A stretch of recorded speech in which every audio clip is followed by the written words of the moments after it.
Exceptional Randos show is produced live in Sunroom Studios' Base Capsule and in partnership with KLST 103.5, RadioCallisti.org.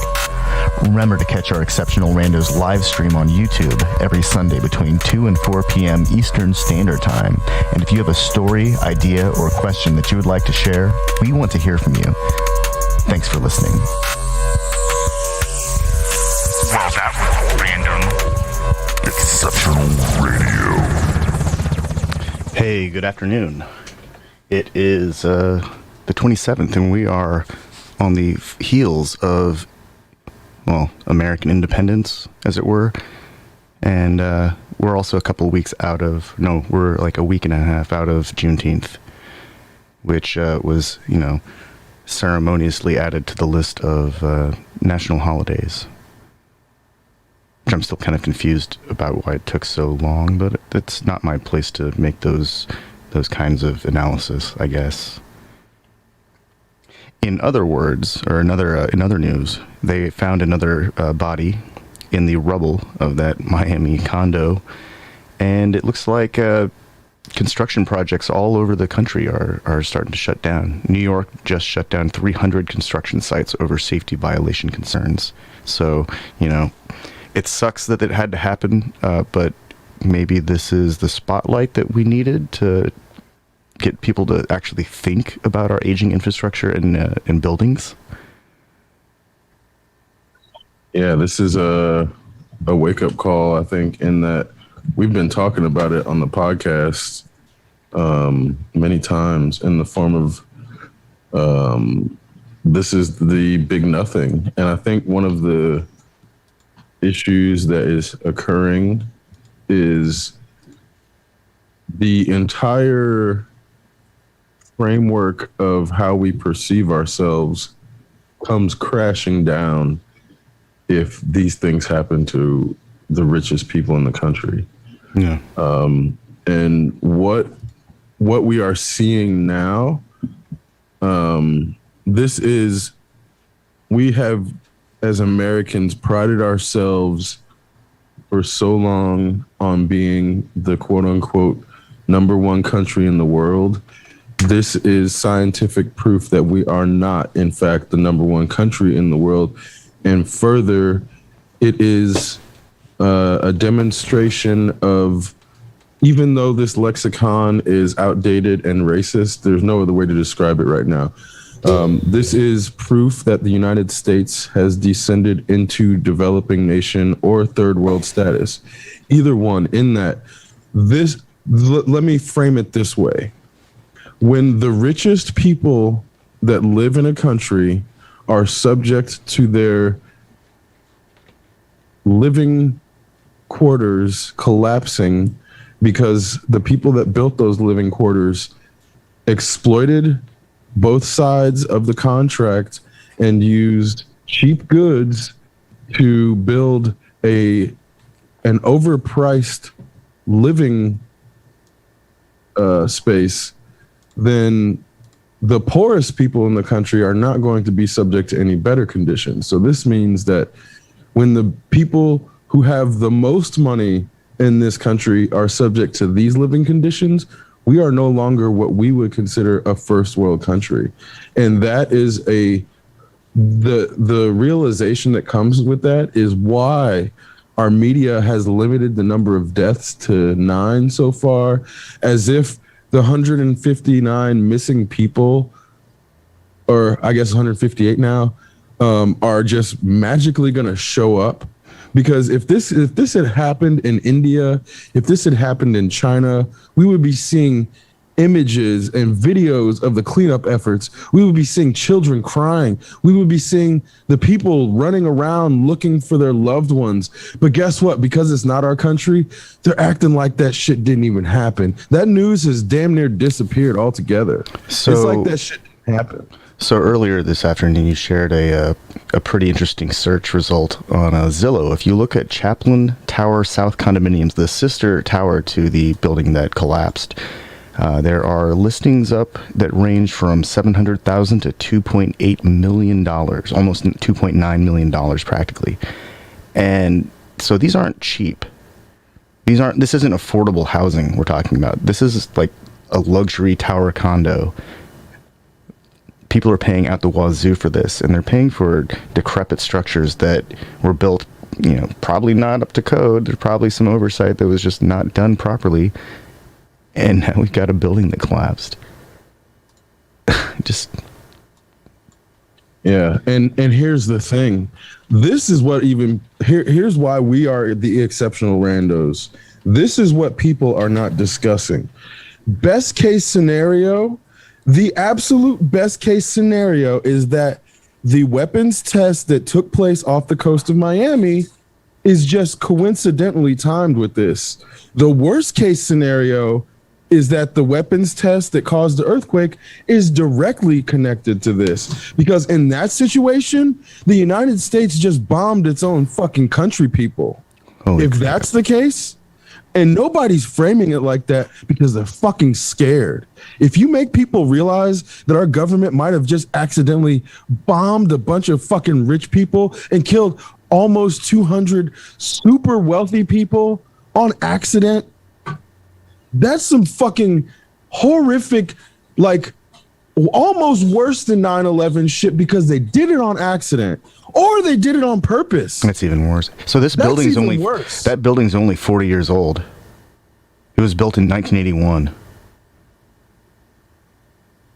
That's not that long ago. Buildings are supposed to last longer than 40 years, especially if they're made out of stone and steel.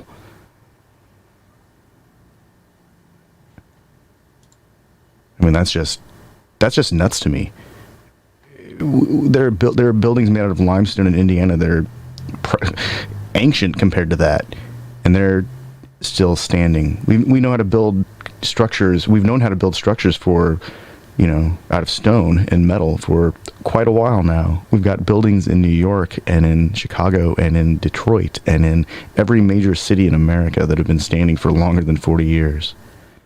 So it can't just be the thing fell apart. Actually, no, I mean, it could be. It very likely could be just a poorly constructed structure. But it's also likely that something else happened. It's just as likely.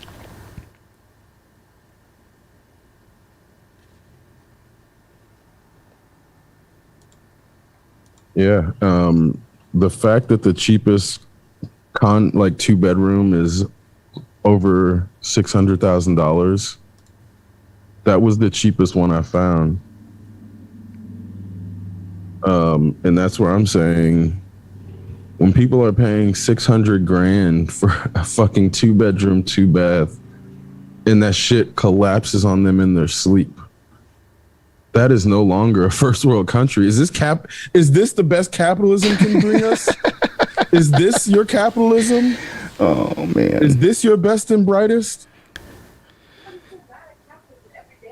I mean, I wake up in anti-capitalist rage because nothing in capitalism works anymore. If you pay $1 million for a condo, guess what? That shit is gonna fall on you in your goddamn sleep in capitalism.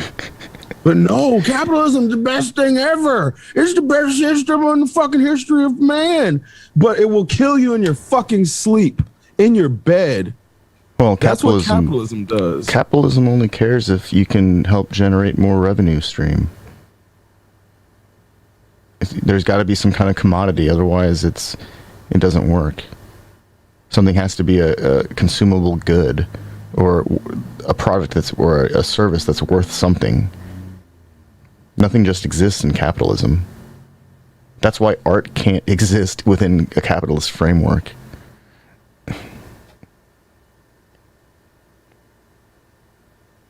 Yeah, and I find it more the thought experiment.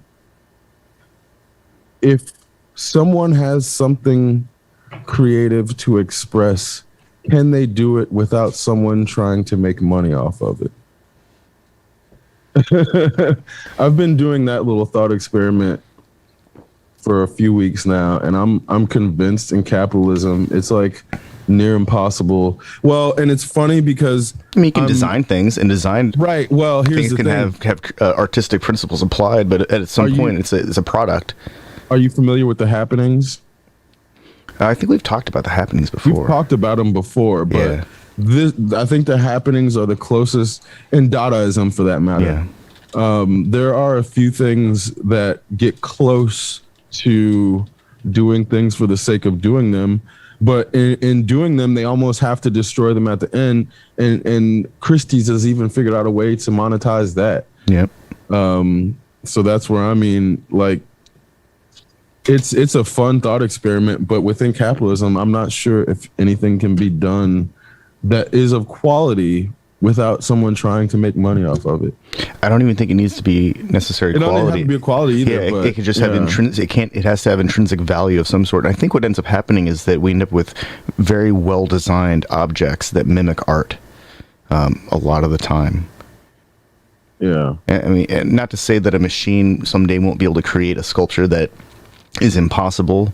I'm sure that there's an AI designer out there that's going to create a sculpture that's beyond our ability to physically create it, because it would take too long, but a machine can do it really quickly because it's a machine.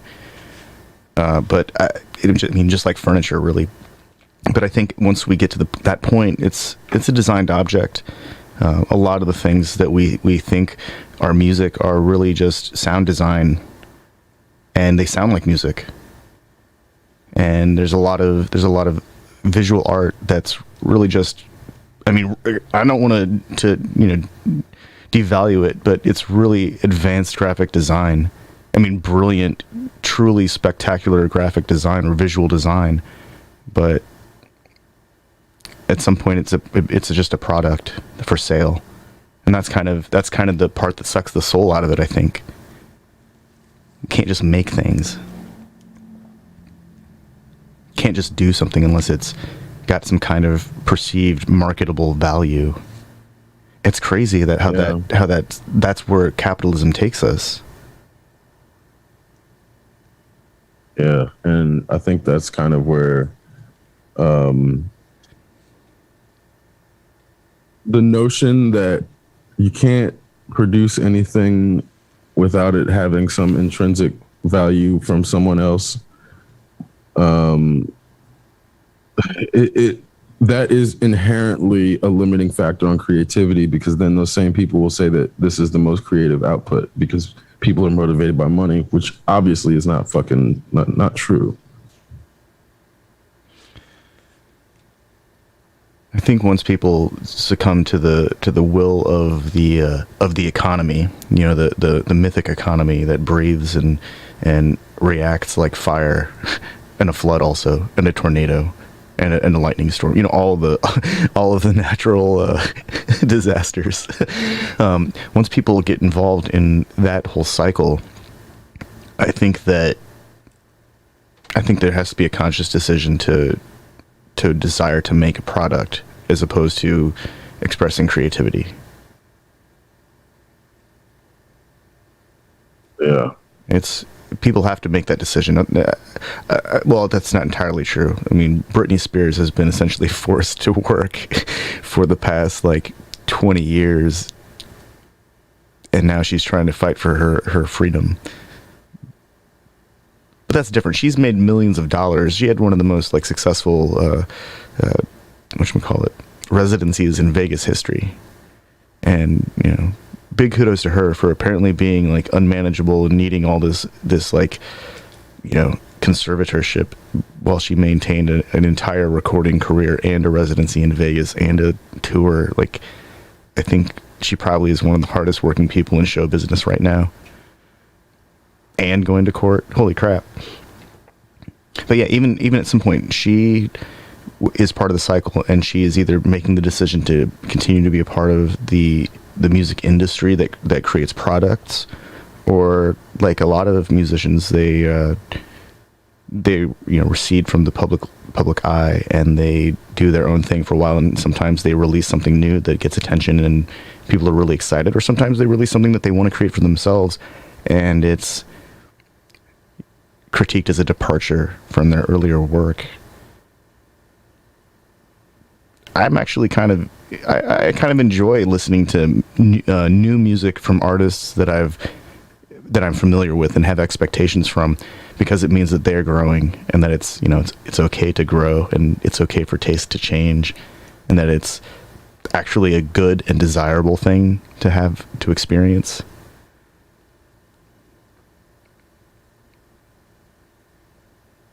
That said, I was kind of put off when the Daft Punk album was like something that was completely in the not in a direction that I expected it to go, given their previous work. But, you know, now they have disbanded and they have new projects they're trying to approach, so that's cool. Because growth, it's important.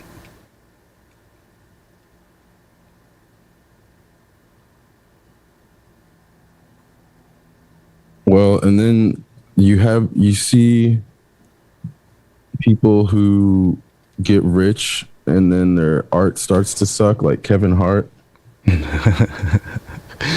Like, Kevin Hart's comedy sucks now that he's rich. It's not funny. I mean, he wasn't like one of the funniest people ever before, but now that he's rich, it's just not funny. But like Cat Williams, he's still hilarious, like regardless of how much money he has, because he's not motivated by money. He wants to tell a good story and tell a good joke, whereas Kevin Hart, like, not to say that he doesn't want to do the same thing, but clearly there's some connection when once he gets rich, his comedy just kind of like is just meh. I don't know. I mean, same thing with fucking Kurt Cobain. People can't act like Kurt Cobain's music didn't start sucking once he got rich. Come on, keep it real. Poor Kurt Cobain made better music than rich Kurt Cobain. Yeah, clearly. There's no question. The intensity of Incesticide alone and was unrivaled, and like by the time Nevermind happened, it was really polished, and it, even though it still had like this vestigial element of anti-culture, it still got really clean sounding. And by the time we get to what was Heart Shaped Box on? I don't even remember the name of the album.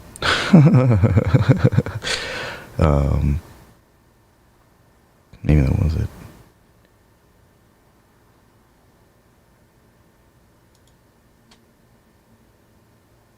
Well, anyways, no, it just sounded. It was a different band. I mean, it was the same band, but it was a different. It was a different sound. It was a different. Like they'd taken their arrangements to a different level. They were incorporating like a cello. That's kind of a string section. It was becoming more orchestral. Even the chord changes were becoming more complicated. Like musically, it was becoming more complicated. And I think that's part of the evolution. It's, even though we don't get In Utero, that's it. Sorry, I had a brain fart. You know, by the time we get to In Utero and it's like post Unplugged, which really wasn't even unplugged because they used distortion pedals for their performance of the Man Who Sold the World.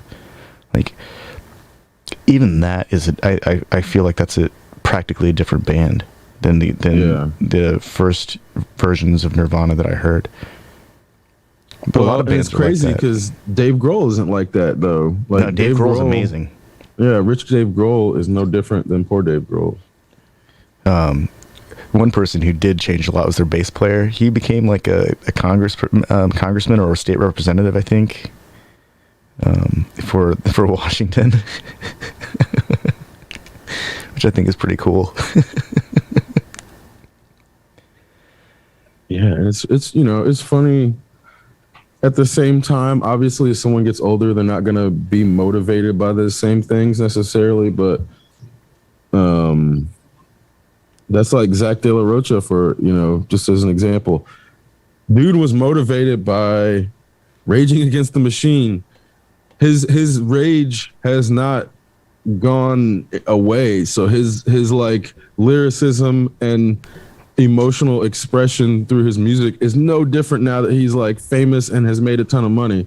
It's if anything, it's even more intense. Or like Tom Morello, like his artistic expression got better with him because it was never about the money. It was all about like, what can I do with this instrument to make it sound as cool as possible? Another thing that I've always found kind of amusing is that for a period of time, Rage Against the Machine was leveraging the machine itself to spread its message. Because they had big label support. They were on huge tours.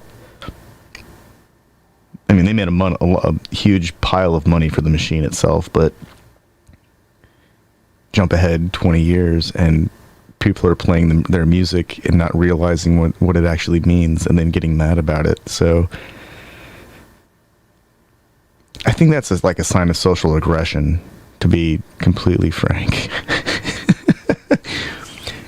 20 years later, people don't even know what the songs are about that they're using as their protest rally cry. It's like a sad state. That's when you know that like the culture of rock and roll is like it's on life support. I mean, to think that here we are after a year of protests and there's finally a verdict laid down, and people are kind of mad about that too. They're still mad. There's a lot of just built up anger that's just hasn't been resolved. We've all been cooped up. It's just, I don't know, it's just really, this shit's really depressing. The more that I think about it, like, we're at the beginning of summer and it's actually kind of nice out. And if everyone can keep their shit together, then we won't have a Delta COVID wave sweep through and infect the rest of the country, the remaining half plus of the country that hasn't been vaccinated because fucking morons, making it more dangerous for someone they don't know, they obviously don't care about.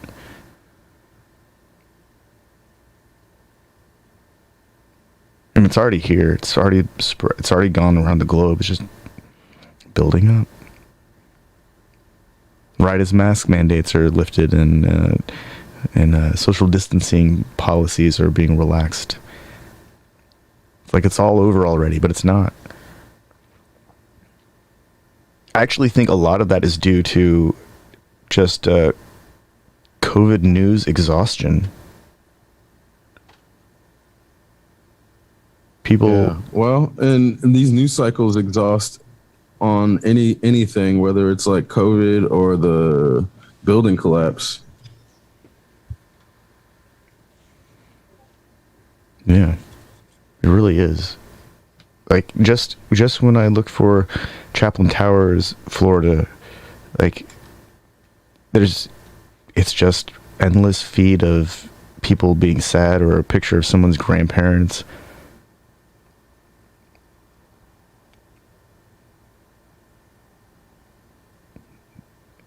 Yeah, it's endless. Even the news, like just the news aggregates, they're just full of it. It's just death toll rises.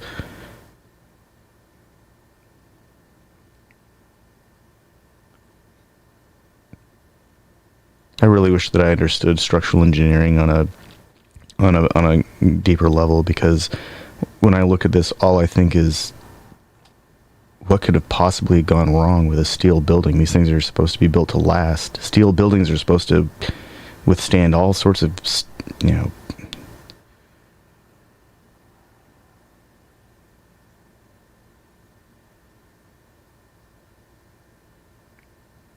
Then again, Florida is just it's sitting on a giant, like, Swiss cheese of bedrock. And anytime it rains really heavy, it floods somewhere inland someplace. So maybe this is just poor longitudinal planning. I don't know how to rationalize this. There's no rationalization for any of this because there's not enough information.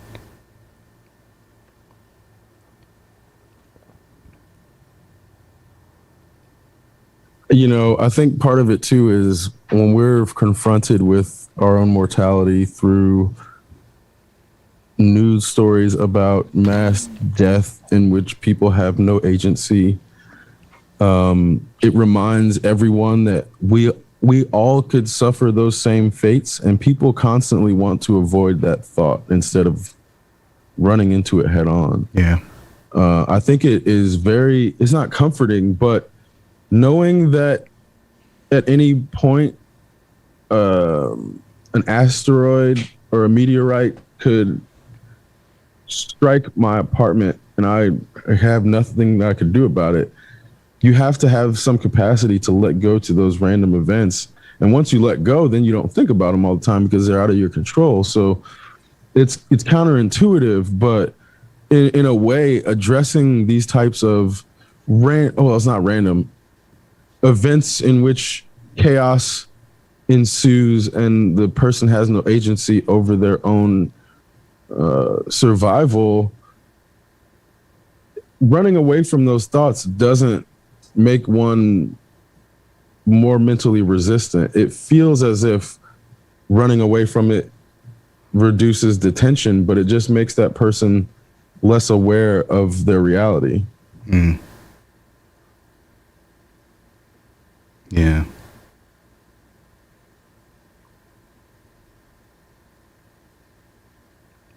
I mean, even with modern current technology, no individual has the resources to create an anti-meteorite home defense system.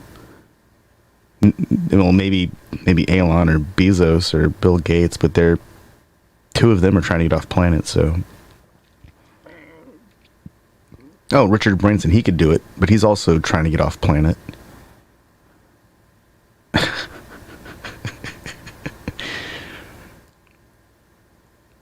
That's the sad state of things. The only individuals who could afford to do anything about it are not doing it, and our government's still trying to deflect them with nuclear weapons.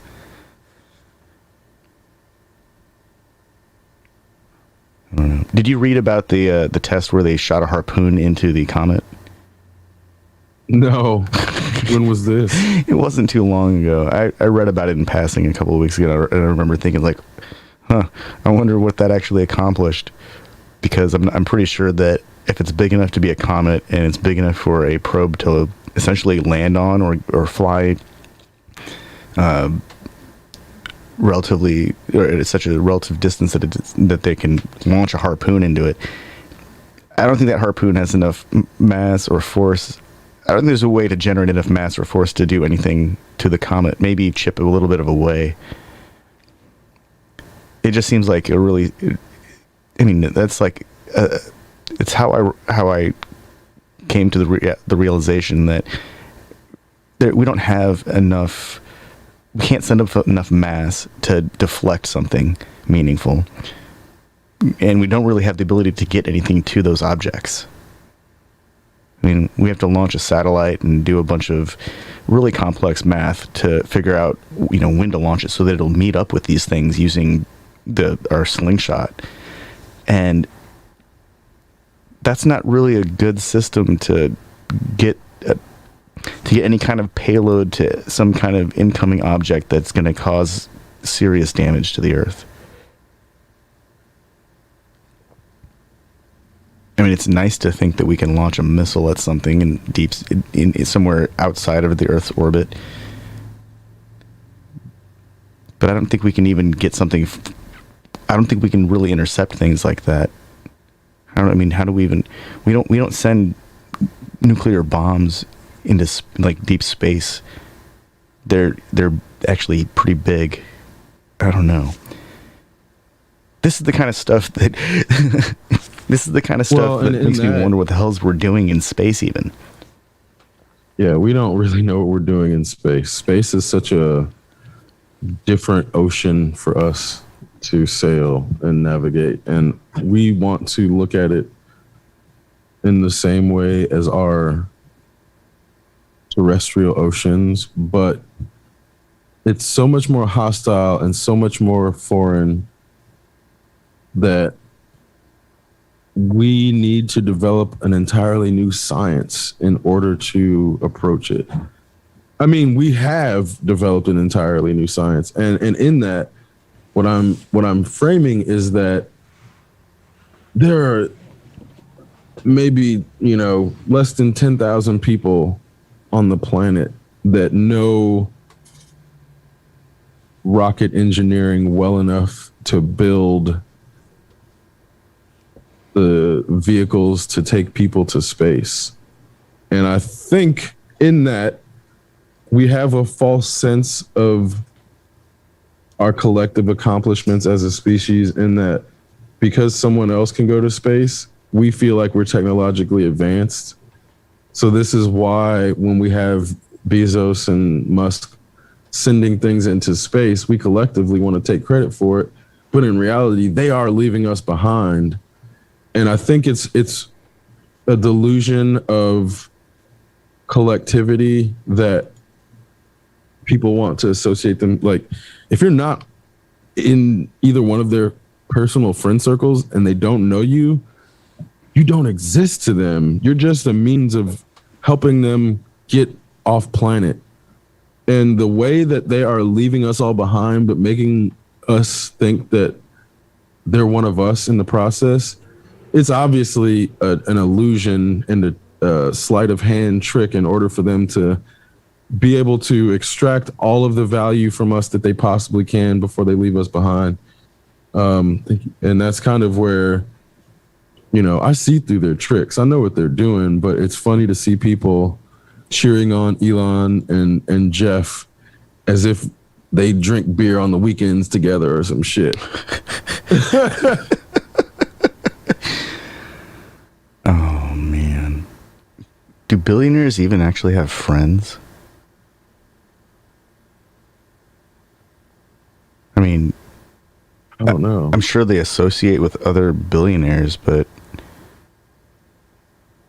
does a billionaire really have much in common with a person with a normal job?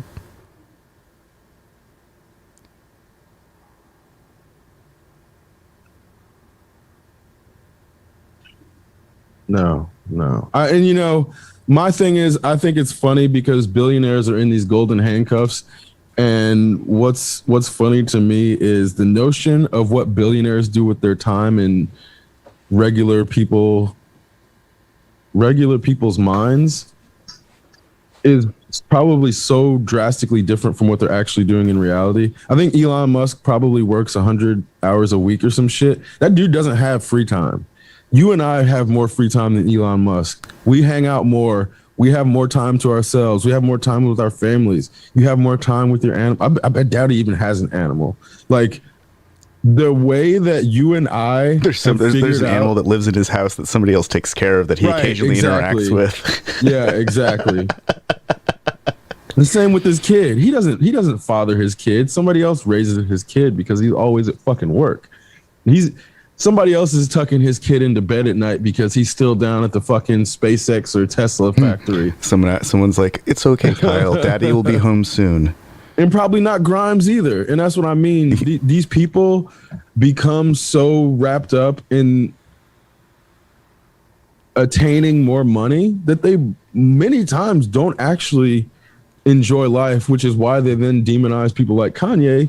Because yeah, Kanye's out riding around in hovercrafts and fucking buying monster trucks and like getting people to come over to his place and do private concerts and shit. Kanye is living the life that regular people imagine all billionaires live, whereas most billionaires are just constantly trying to make more money.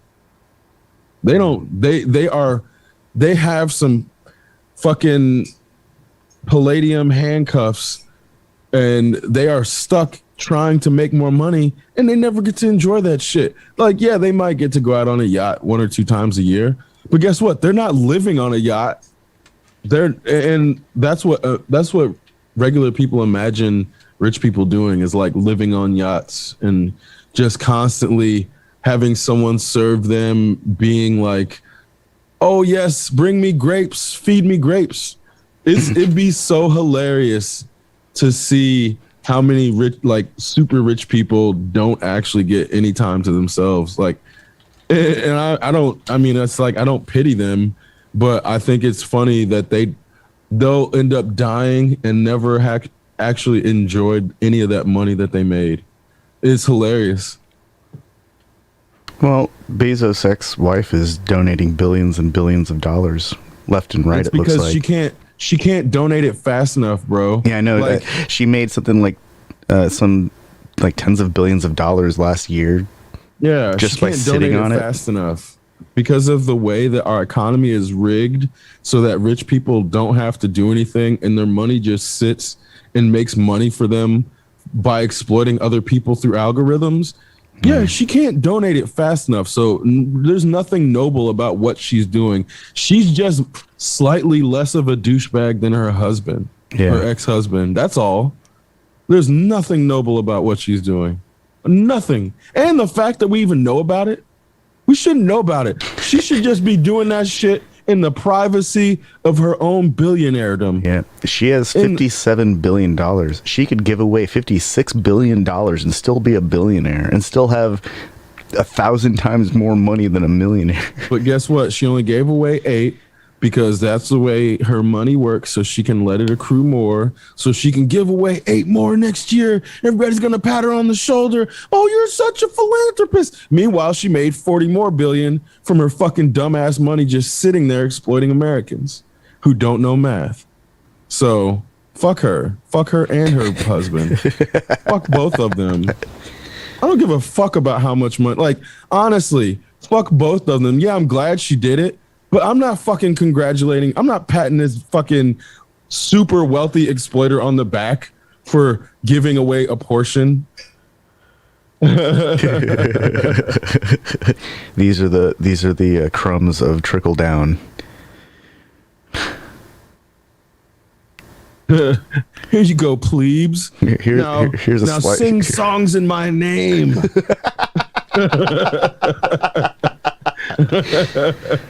Oh man, who are the big donors? Yeah, fuck her too. And you know, this is the whole thing where it's like the notion that a few people who somehow managed to make all this money were smarter than, like, billions of times smarter than everyone else and not billions of times more exploitative than everyone else.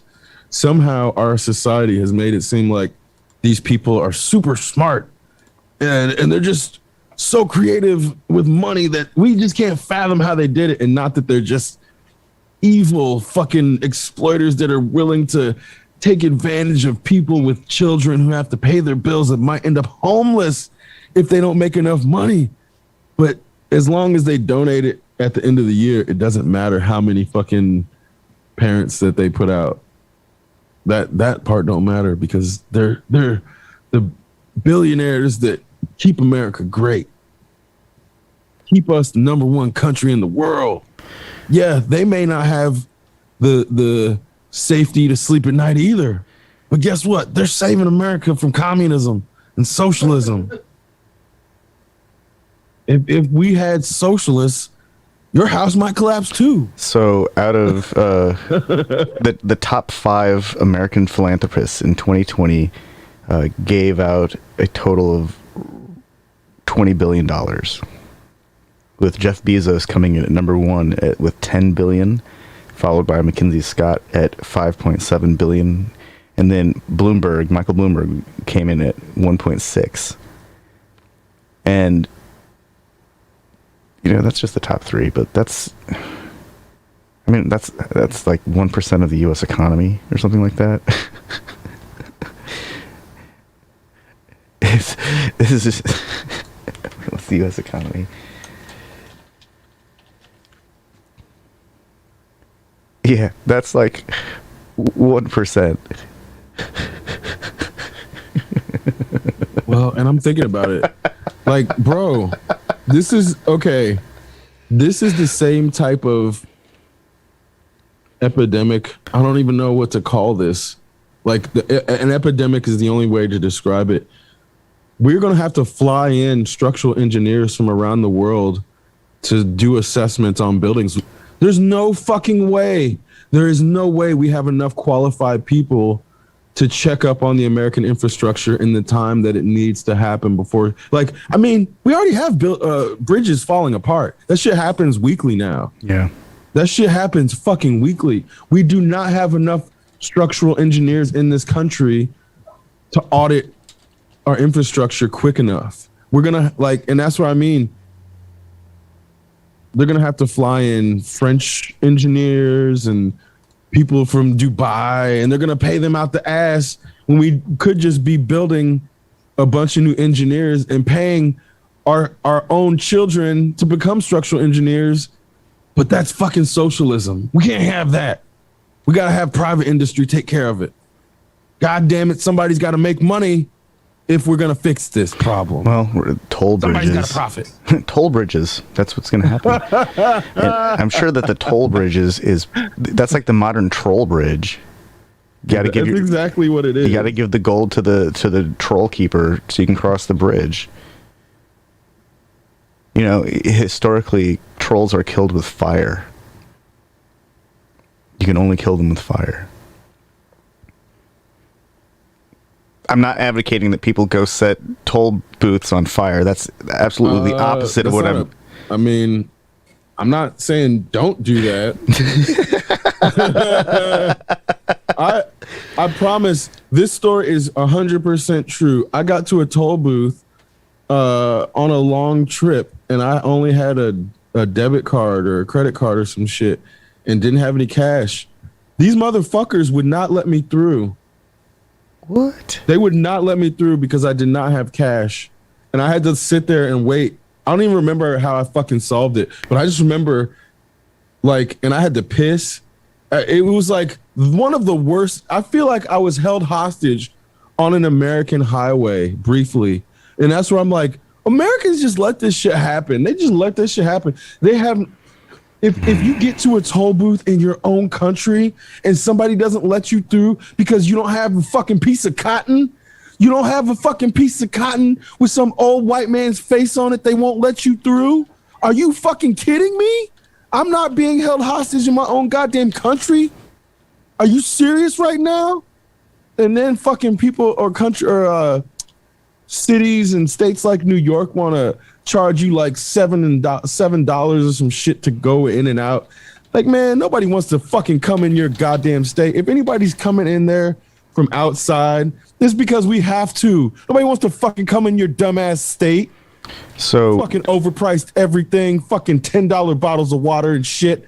Fuck New York. So toll rates for Riverlink to get into Louisville, into Kentucky, they range from $2.15 for a 2-axle vehicle with a prepaid account, and all the way up to $4.31 if it's pay by mail per plate and you don't have an account. And then it just goes up. Like, large vehicles are $13, like a 5-axle semi-truck with trailer. It's like, that's $13 for somebody who doesn't have an account with the state, just to cross a bridge. So now they're making people pay to engage in economic activity on a different side of a river. You mean like an ATM fee if you're not going to your own ATM? Yeah. So if this is at every part of the economy, bro. Yeah. And this is why Americans who are not good at math, they just take a picture of your license plate and their system figures out all the rest. They don't even have a person to charge you anymore at that location. So obviously that's the future, is even if we won't even know there's a toll road that we cross, you might see the sign, but you probably won't because you're going to be surrounded by semi-trailers. And then 2 weeks later, you get a bill in the mail and you say, what the hell's this for? Yep. I got one from New York and I never paid that shit. I was all the way in Indiana. Somehow they figured out my fucking address in Indiana, sent me a goddamn ticket for not paying the toll. And I'm like, I'm not fucking paying this shit. I will not come to your state again before I pay you some fucking dumbass shit over a goddamn toll bridge or whatever the fuck it was that was paid for with tax dollars and then taken and put in some private company's hands. Fuck that. I will never pay that fucking toll ever in my goddamn life. I am not being held hostage in my own country anymore. Well, I refuse. I remember years ago I talked to an engineer about roads, how some roads just seem to deteriorate really quickly and others don't. And he said that, he explained how like interstates are built to a standard so that they can withstand so many road hours of like semi trucks going over them. So they have to be stronger, to be reinforced. But a lot of roads aren't built like that. And so, the extreme, on the extreme end, the costs of maintaining this infrastructure is really to support the added stress of our commercial shipping industry. So instead of using a more comprehensive system of rails and using trains and freight to get things around in most places, we still rely on cross-country interstate commerce with semi-trailers. Right, there's a big expenditure. $13 for an out-of-state large vehicle versus $4.30 is like, that's $10 extra. That's like 4 times as much. That's like 4 times the vehicle. There's got to be. I mean, obviously they've got a scale to adjust for the additional wear, but I don't see how somebody who's driving through a state on their vacation is responsible for the kind of use of regular use that somebody who's doing interstate commerce and transporting heavy goods. There's a different quality of responsibility that needs to be addressed. Yeah, also, that person passing through is going to spend money on gas or food. That's the hope. And that's kind of why they won't if they have to spend, that $5 that they would have spent on a burger is now being spent to pay a toll troll. Yeah. Fucking troll booth. Yeah, man. It's like, I cannot, the way that everything in America is just about tricking people and exploiting them for profit. If you're an American, every time you wake up and you start doing anything, you have to worry about, is somebody trying to take advantage of me right now? Is somebody stealing my money somewhere? That's the constant existence in this country. And people are so used to it that they don't understand that in other countries, they protect you from that shit. They don't allow advertising to constantly bombard your psyche, or they don't allow people to steal money out of your bank account and then blame it on you because you signed the wrong contract or some dumb shit. The way that our government uses capitalism as an excuse to let people just exploit the citizens and say, "Oh, that's just profit. That's how you make profit." They signed the contract. They should have read it. They signed away their money. It's on them. As if the government can't do anything about it or act as an entity to protect us from that. It's such a cult, man. There's no other way to describe it. It's a fucking cult. And the kicker is the things that they say communism will do is all the things that they do to you in this cult. They exploit your person. They sap all of the value that you ever produce and take it and then say, but if you owned part of that, that would be evil communism. You shouldn't own any of it. These 3 white men should own all of your output, and you should get a few crumbs and be happy about it, because that's freedom. That's actual freedom. When you have to worry about your bills every day and think about if you can pay your mortgage or pay your rent, that's freedom. You know how in China, when citizens raise a stink about the way local officials or plant managers or El Jefe Grande for the local industry is running the operation, the state descends upon them, investigates that shit, and most of the time they find some corrupt administration or corrupt administrative work within whatever they're investigating, and then those people get put in jail, go to prison.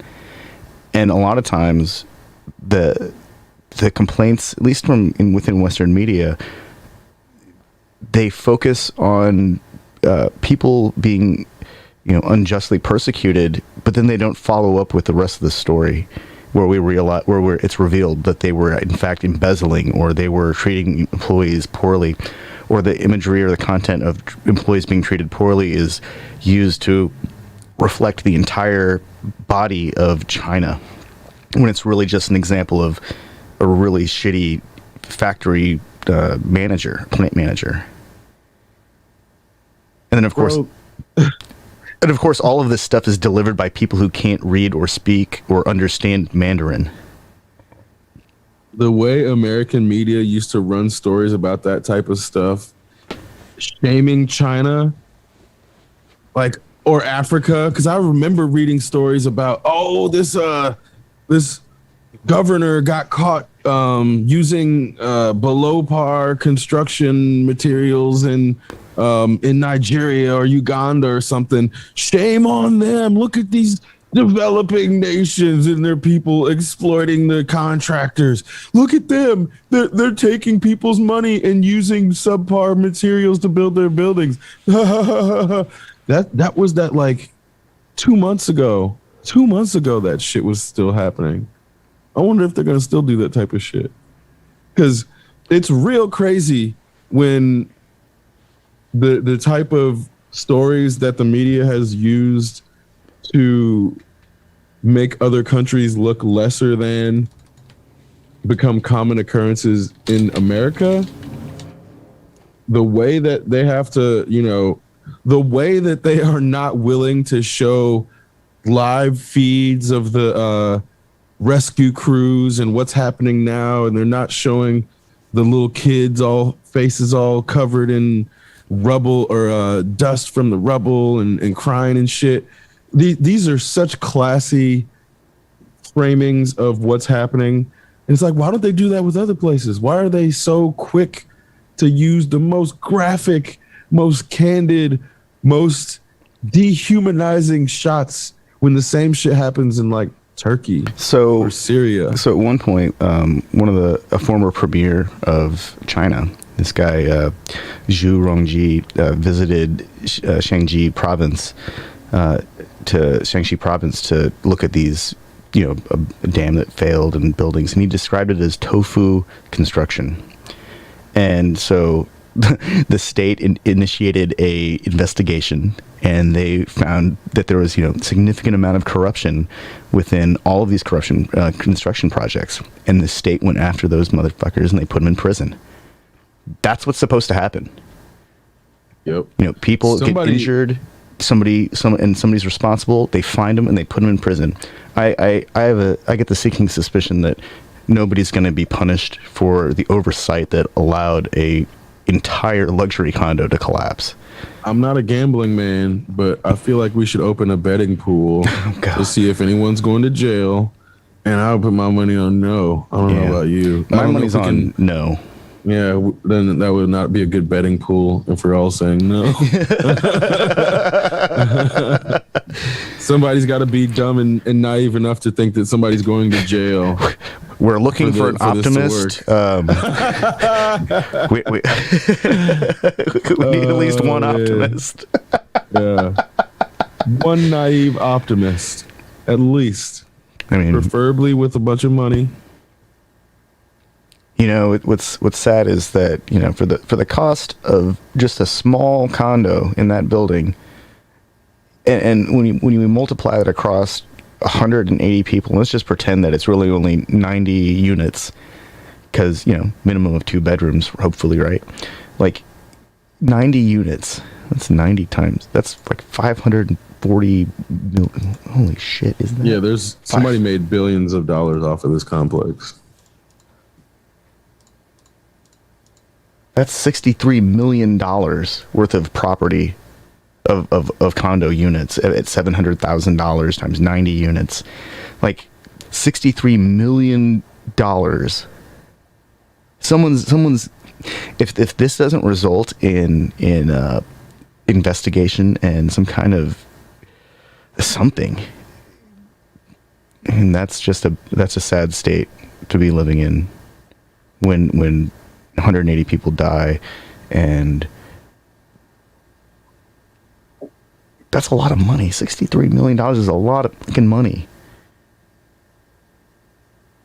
I mean, that's an incredible amount of money. and I hate that I'm quantifying it in dollar value at this point.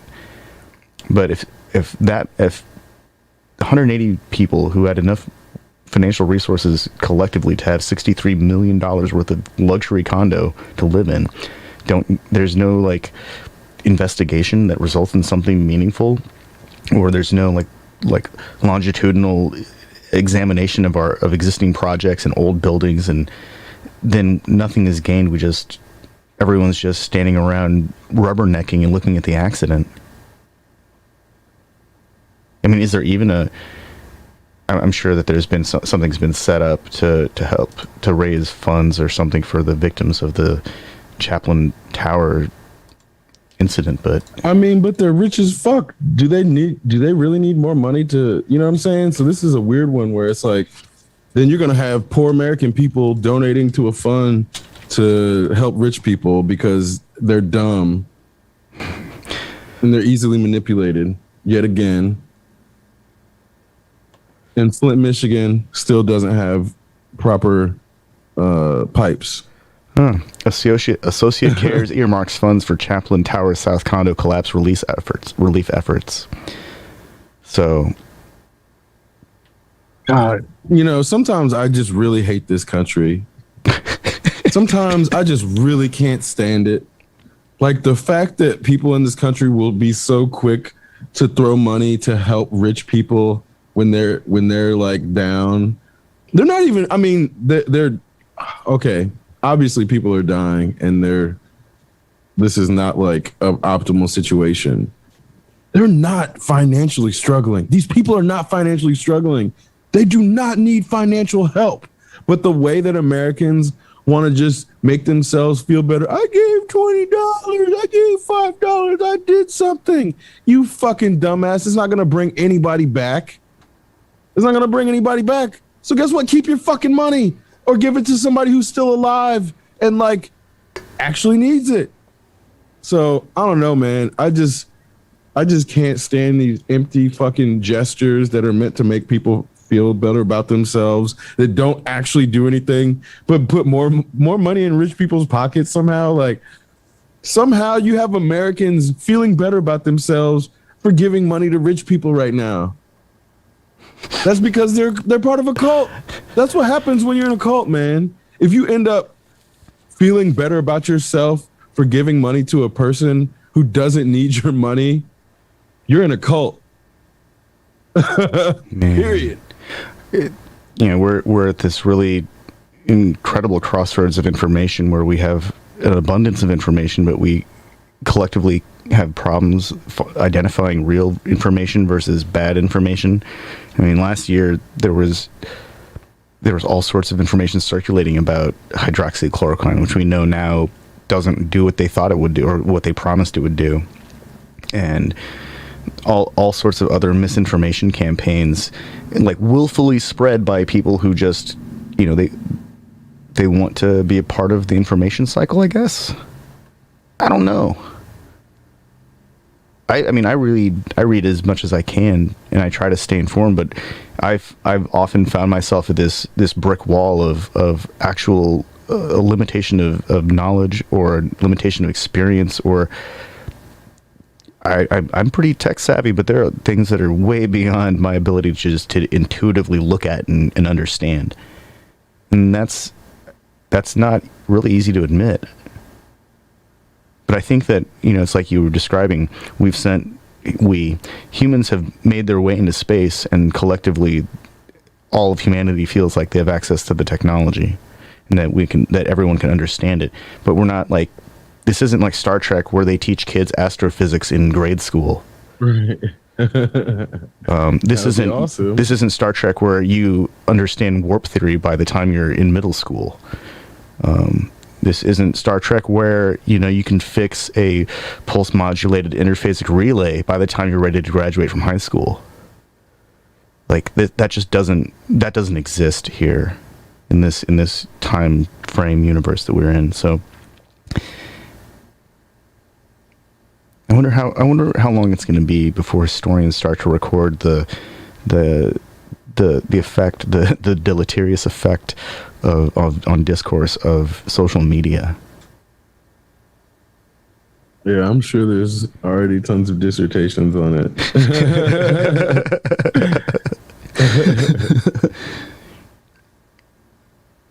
Yeah. But I can only imagine those dissertations are sitting on a shelf somewhere. Well, I don't know if you saw, I think it was Florida or Texas court. Some court decided that Facebook can be liable for not stopping like trafficking going on this platform. So they're,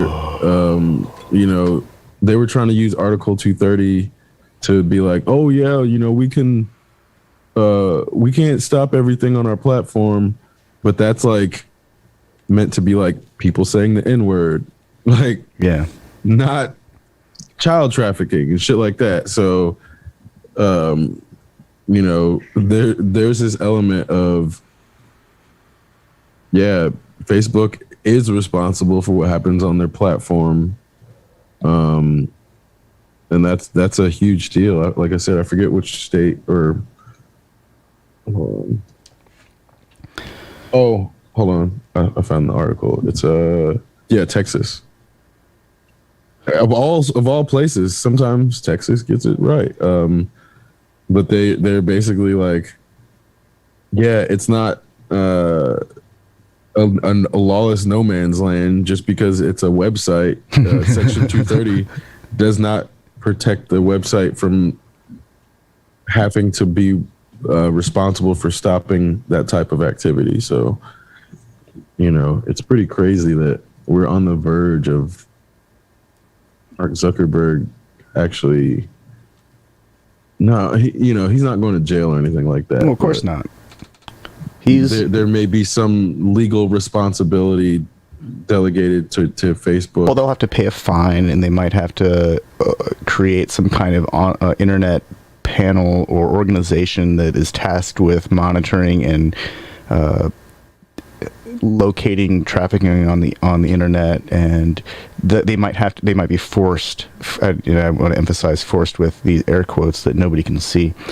That it's just more privatization of things that our government's supposed to be doing.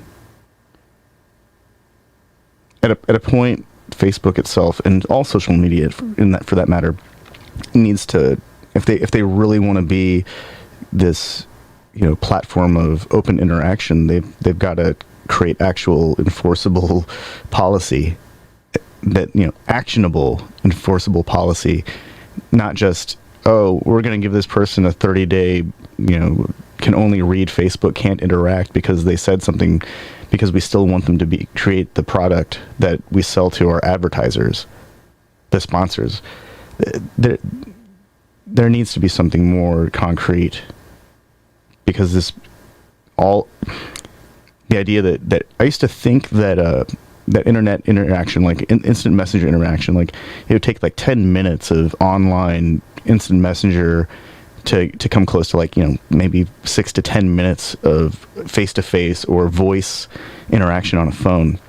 And I'm starting to realize that my initial analysis was way off, and that it takes hundreds of hours of text-based communication in many cases on a social networking platform or a social media platform to actually meet qualitatively what can be done in 10 minutes.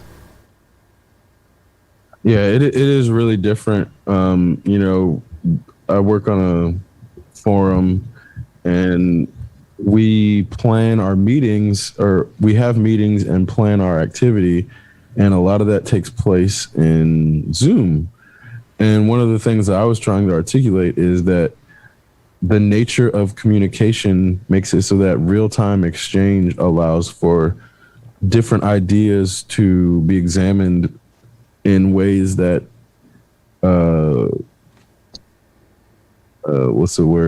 turn-based or asynchronous information exchange does not.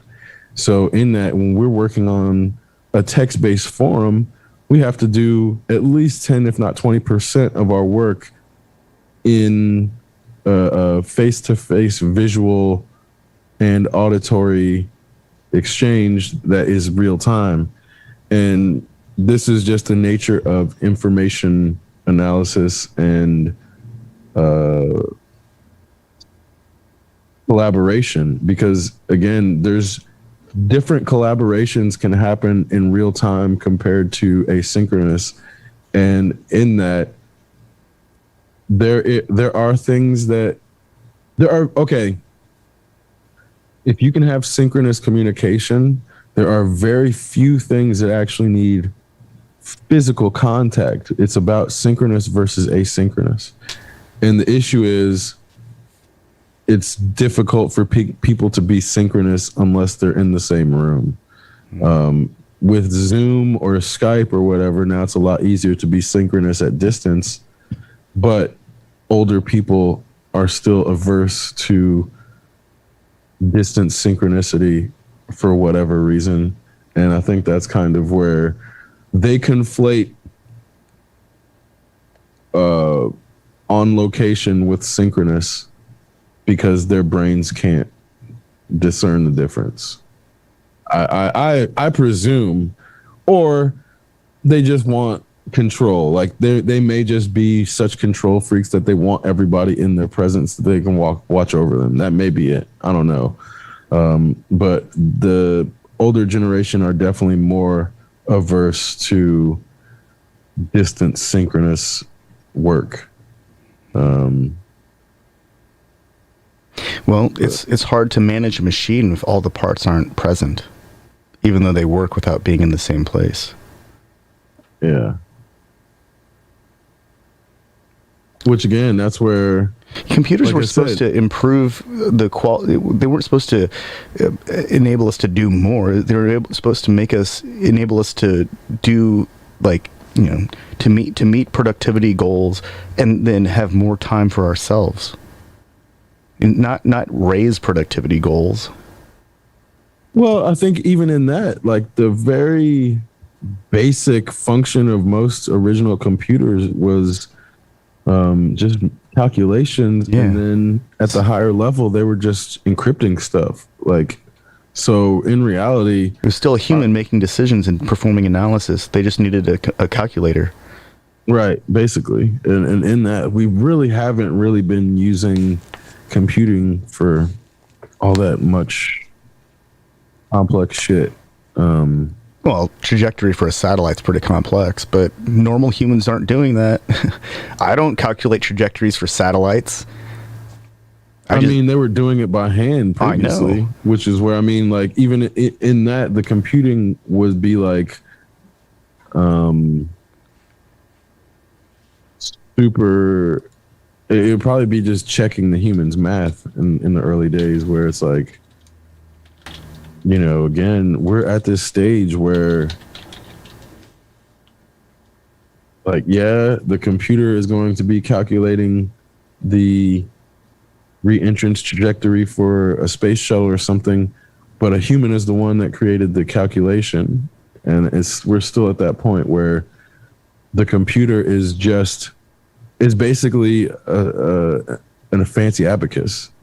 I mean, it wasn't like Buzz Aldrin that demanded Katherine Johnson perform the math because he didn't trust the calculator machine. I'm pretty sure that's what it was. What I mean. And she was faster than the machine. Mm-hmm. At a certain point, I want to say until the mid 80s, humans were still more trusted than machines by other humans in charge. So it's like that. Our current perception of computers being perfect is only recent. Well, I think there's a lot that needs to be addressed in terms of the way math is being taught now, and the way that math is performed by a computer versus the way humans perform math. Humans can make mistakes doing math, but humans can also make mistakes when coding the algorithm that performs the calculation. And so it's important that people understand math first and foremost, but I think there's a critical gap in understanding of not just math, but also the way computers actually work.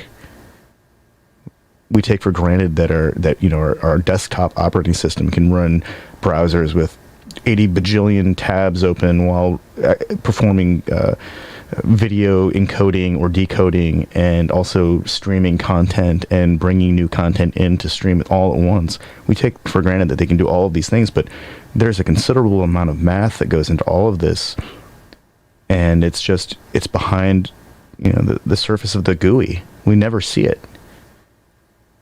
I think if most people saw machine language, they would probably be like, what the fuck? Is this the Matrix? Where's the red dress? And of course, there's no red dress. It's a bunch of numbers and characters. Right. But I follow this guy on YouTube, Paresh Talwalkar, who's got this channel, Mind Your Decisions. He runs through math problems, like the kinds of questions they're asking people in high school. These are high school questions, SAT questions. Sometimes it's middle school questions or even elementary school questions that stump people. And he explores the way that the old methods of math and the history behind it and how these decisions would have made before versus the way that they're done now, because the goal is to teach people how to perform math in a way that is analogous to the way that a computer algorithm would perform the math program. And so I think that's actually really good. That's really beneficial because it creates a new generation of math capable individuals who will very likely be able to code successfully without having to relearn syntax or relearn some other kind of language to input their code or to input the formula for the math itself. Or we'll just end up with a generation of coders who are all used to like object-oriented and but it's circular. It's circular because the computer was designed to mimic the way the brain functions. So then that becomes circular logic, which is also why the problem of having people in computer design who aren't familiar with like psychology and how the executive director and auditory and visual loops work. Yeah. Or phonological and visual loops work. Well, as you've pointed out many times, we still don't understand how like our own brain code works. So this is getting into that kind of gray area where it's like, are we really sure we want to trust AI or even the conceptually machine learning to make decisions for us yet, and we don't even understand how we work yet? Is that even a good idea? I mean, and that's where again it's like, in that. Some things. When machine learning makes a decision, it's purely based off of the logical framework in which it is operating. So there are no extraneous variables taken into account in the decision making. So when it comes to like one-to-one transactions where it's like, I put in my credit card, I need to get gas that's this type of grade.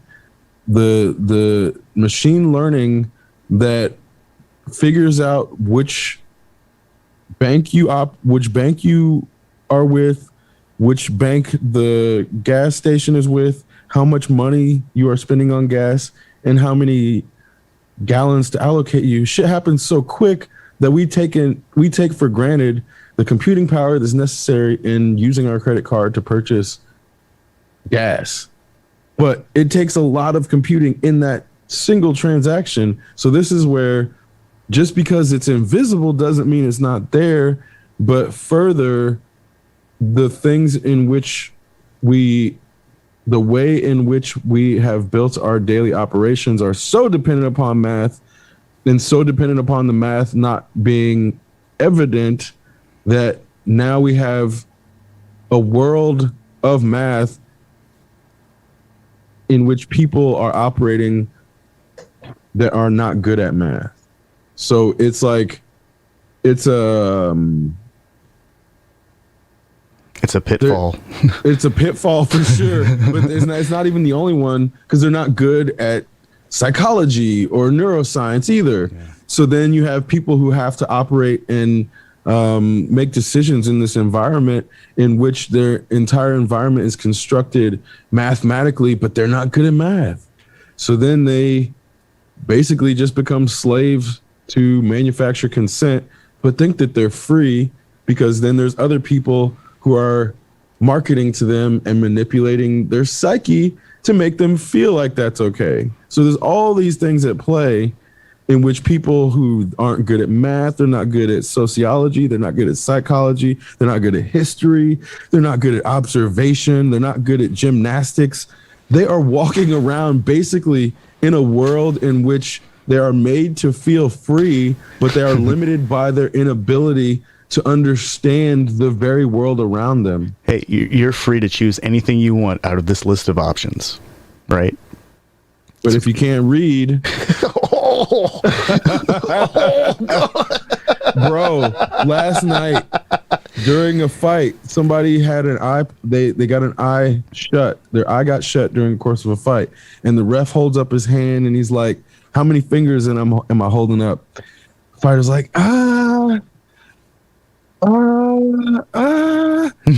Anytime somebody asks you what's in front of your face and you don't know, you're like, your first reaction is like, that's what Americans are like walking around in this environment.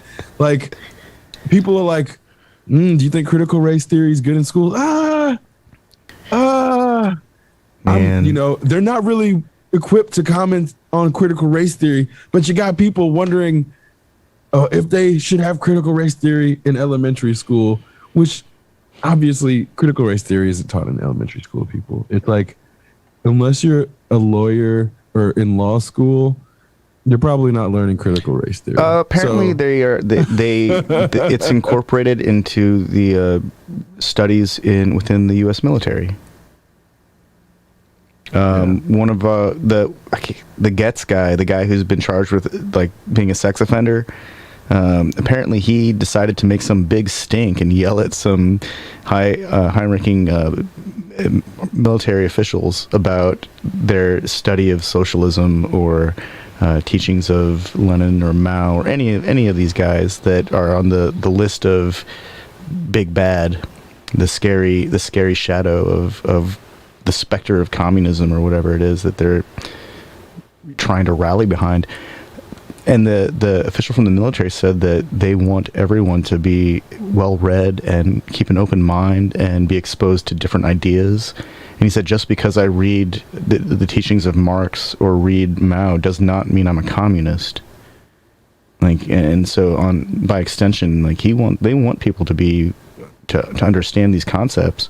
And it's not for a desire to be thought of as woke, but because if we're taking him at face value, it's because he genuinely wants the people that he works with and people who work for him to be open-minded and to have read more than just a manual on how to operate their gun. And of course, I think that guy Matt Getz, I think he was one of those people like, I got to make sure this is right.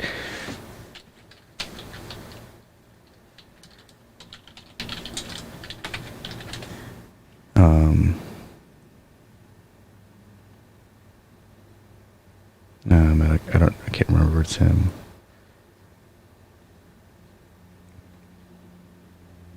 Well, anyways, he's like, making this claim that it's undermining the core of the military. This is one of our congressional representatives. He's making a big stink about having an educated armed services. Like, I don't understand. Of course, these are also the same people who, like, they think that it was Antifa who stormed the Capitol on the 6th, but also at the same time they oppose any kind of investigation that might uncover evidence to support their claims. These are the same people who are now objecting to investigations from the Department of Justice, who are looking into claims of Georgia election fraud, and they're finding that, lo and behold, it's not really what people thought it was. I think DOJ is actually suing the state of Georgia, which is crazy.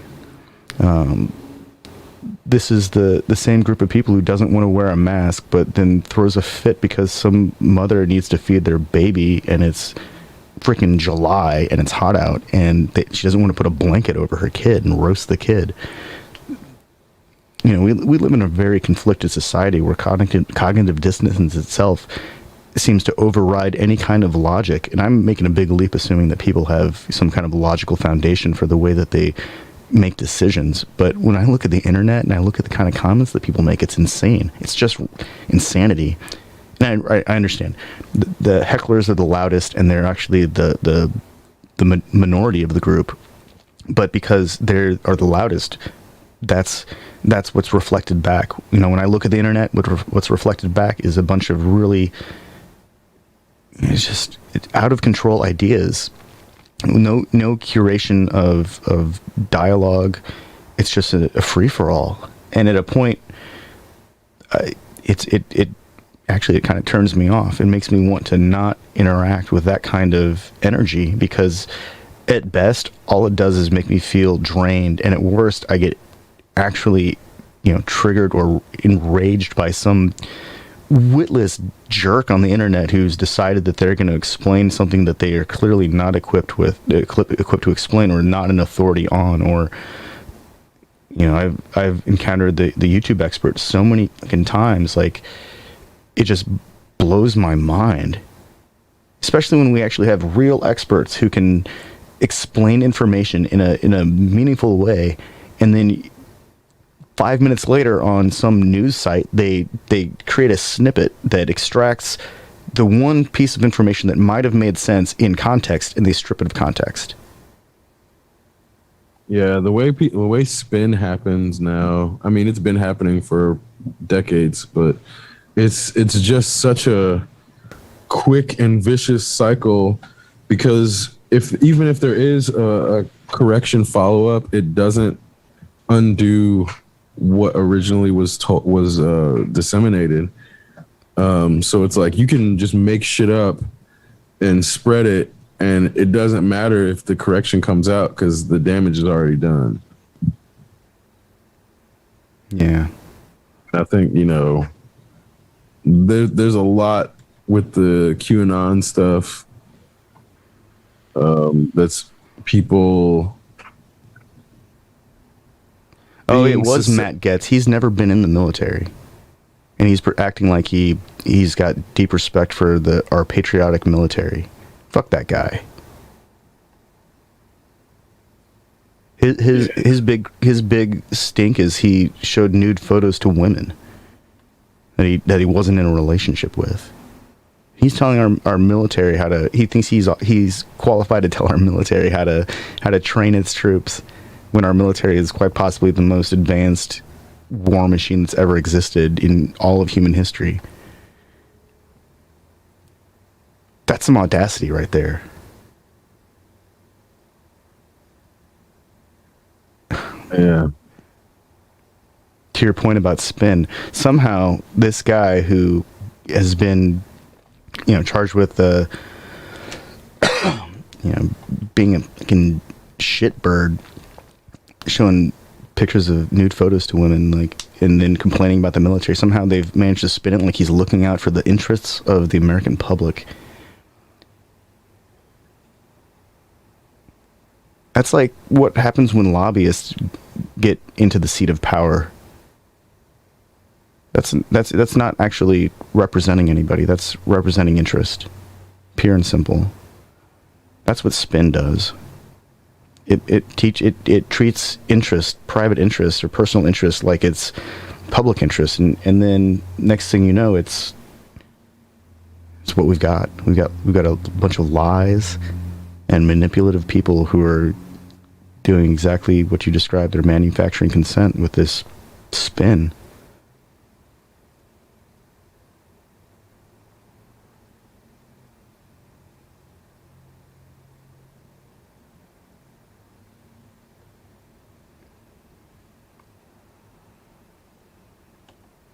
And at the same time, it's funny how much Alex Jones has just kind of disappeared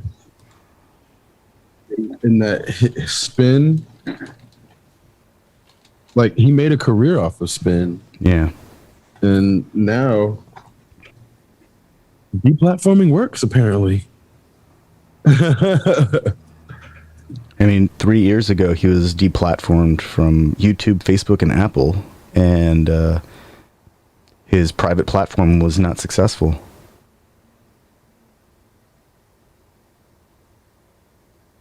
Huh. imagine those three are the gatekeepers of whether or not a talk show is actually able to reach its audience. That's actually kind of scary, because that means that the core of his audience could only access him through those channels. They weren't smart enough. Imagine denizens of the internet, smart enough to find the internet, but not smart enough to find someone's platform that they've been listening to for years, apparently.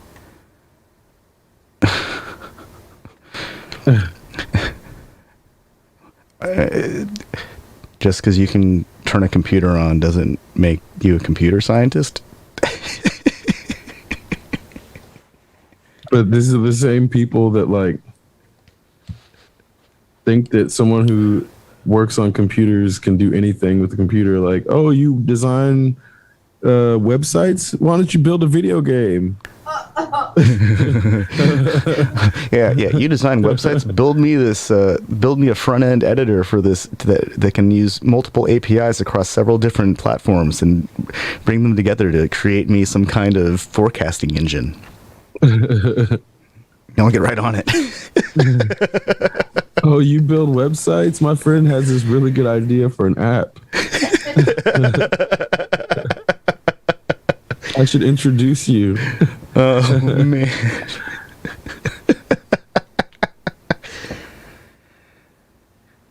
Some of those apps might actually be really good, but actually getting them into the hands of people who can develop an app.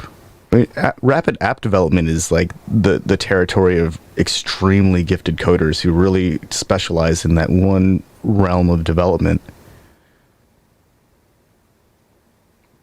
There aren't that many of them.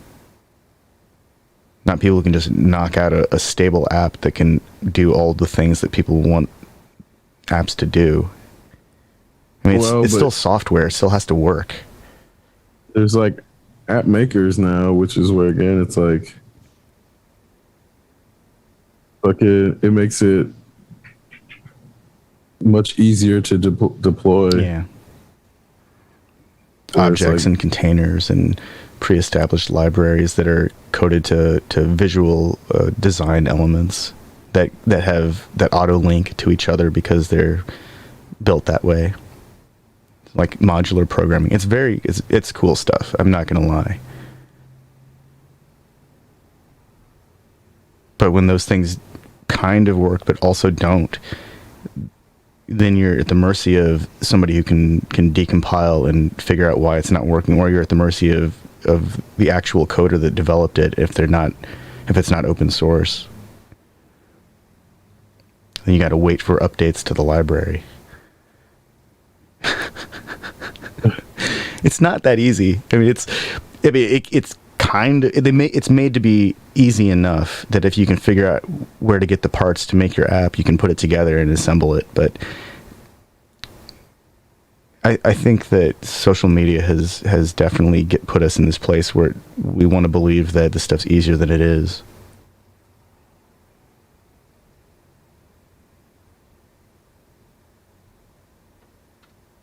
I mean, real software requires teams of developers. For sure. Like, not just a guy and his buddy, or a woman and her friend who can perform QA for the development. Like, that's barely a team. That's like a special projects team that might work on a section of code. But teams, like dozen, if not dozens of people. And that's not to say that there isn't good software written by small groups of people or individuals, but they're not the standard. Yeah, definitely not. And I think that's kind of where, again, people have been so accustomed to like, oh, I can log onto Facebook. I can make a Facebook group. I know how to build a website or something. And it's like the entry to making content, the barrier to entry is so low that it makes people feel like they can do, and it's the same thing with like taking pictures, just because everybody's got an iPhone now, it makes everybody think they're a photographer. So then they don't want to pay for professionals because It's like, well, why can't I just use my iPhone? I'll just go make an app myself. And it's like, Yeah, there's maybe like 0.001% of all iPhone photographers out there who aren't professional photographers who can turn out like pro level output. And chances are they're being really creative in ways that most people aren't even thinking of. Actually, you know what? I remember you sent me a video of some guys in like India who attached their phone to a rope, so to two pieces of rope, so that they could get it at a really specific angle, so they could imitate red carpet shots. And then they just put a green screen behind the model and took pictures, and they injected themselves into these like red carpet events. And because they were in like the right place and they understood the lighting conditions just right, they managed to create a series of images that they were able to create composites that were 100% successful composite images of red carpet events. And that's like one of the few times that I can actually think of a series of images being that successful with just a cell phone and no advanced lighting. I think they used a blanket, like a green blanket. I don't even think they actually had like a real chroma key background. I think they were really just improvising. Yeah. And that's that's some genius level lighting creativity right there.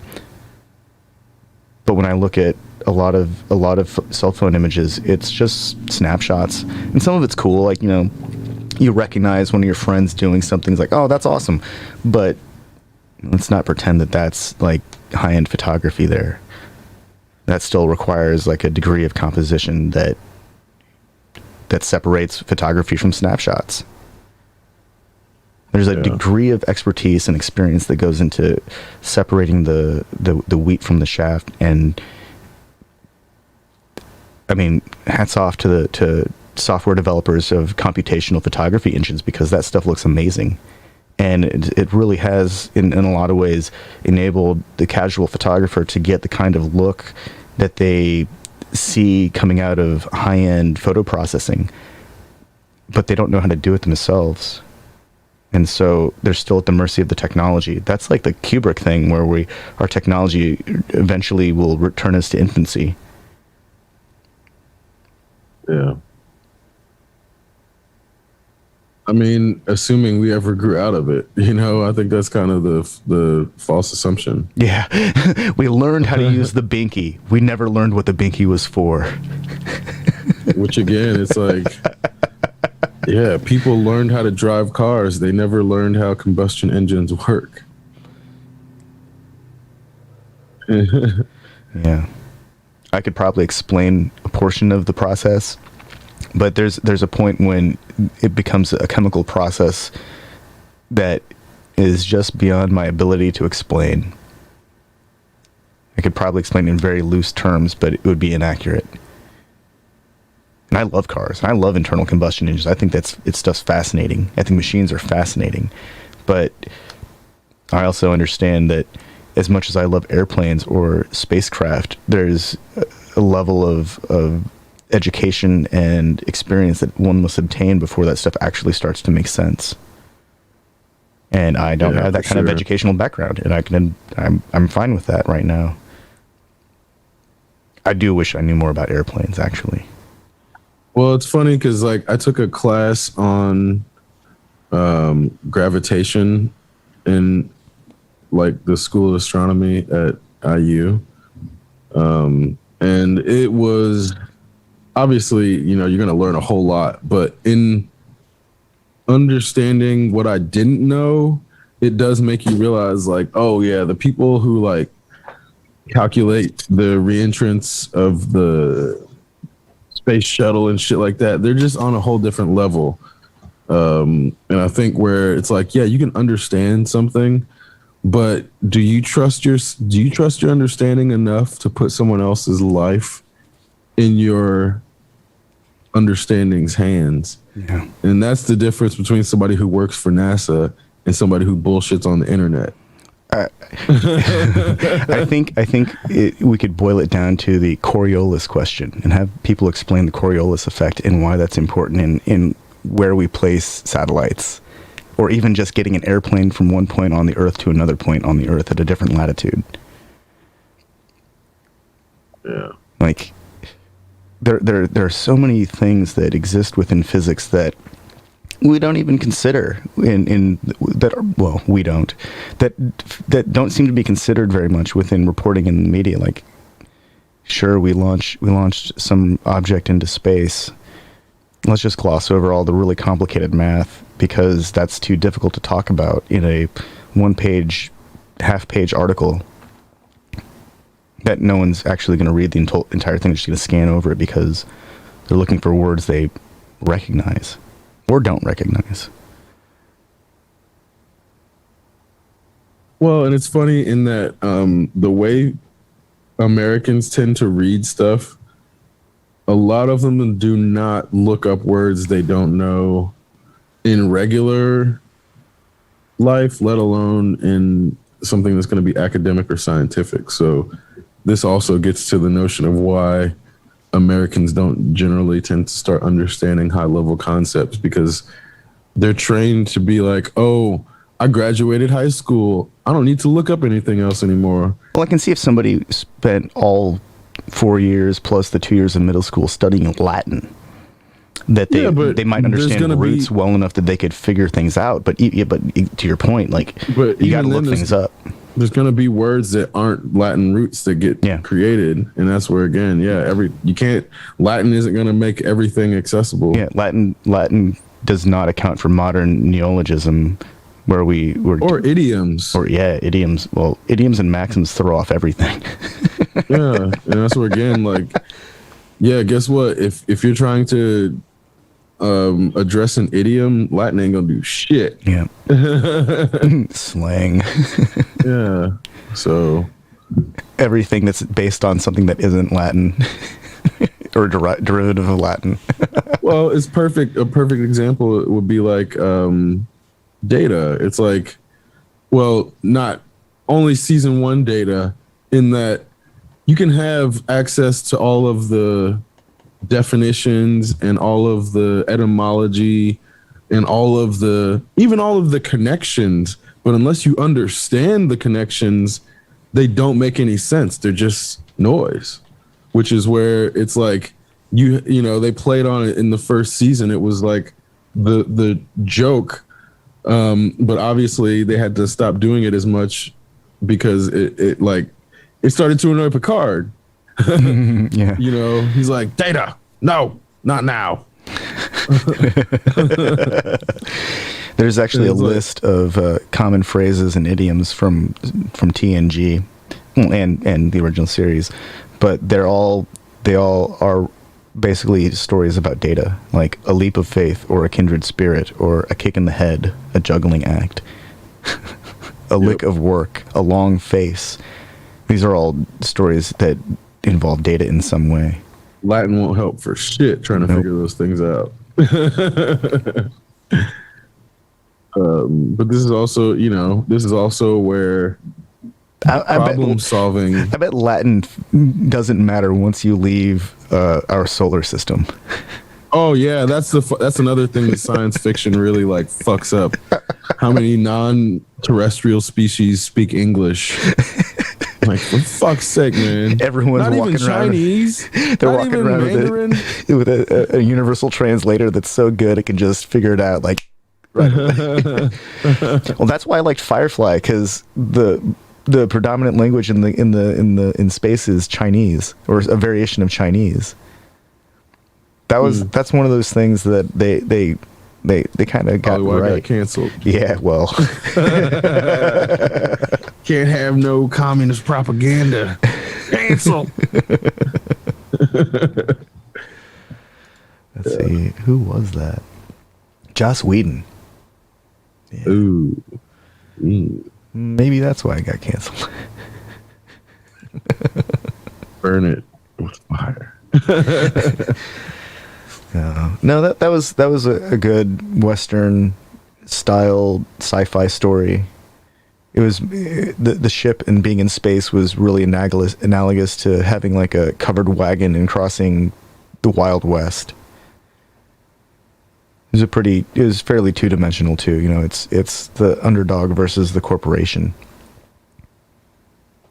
Oh, that's a good segue. Actually, I don't know if you have seen or are familiar with the Westworld Oh, Westworld's franchise. the first two seasons are fantastic, and the third season when they go in what amounts to Future World, and I don't know how many people watched the original Westworld, but there's like Shogun World, Future World, Roman World, Future World, all that stuff exists, and so in the new version, they've actually managed to bring all of these elements into it. I was extremely impressed with the first two seasons, I gotta say.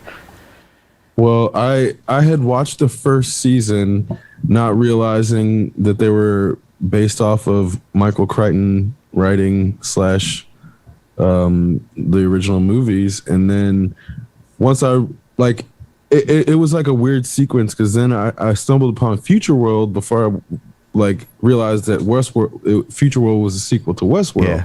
So then after watching Future World, then I revisited Westworld and then got back into the series. And that's where I'm like, man, this whole free will being explored. And then in that context, the goal of humanity and what our evolution's goal really is such a great subject. And I think this is where Ridley Scott tries to explore that. But because of films being inherently truncated, the only time he's really been able to get to that point was in Raised by Wolves.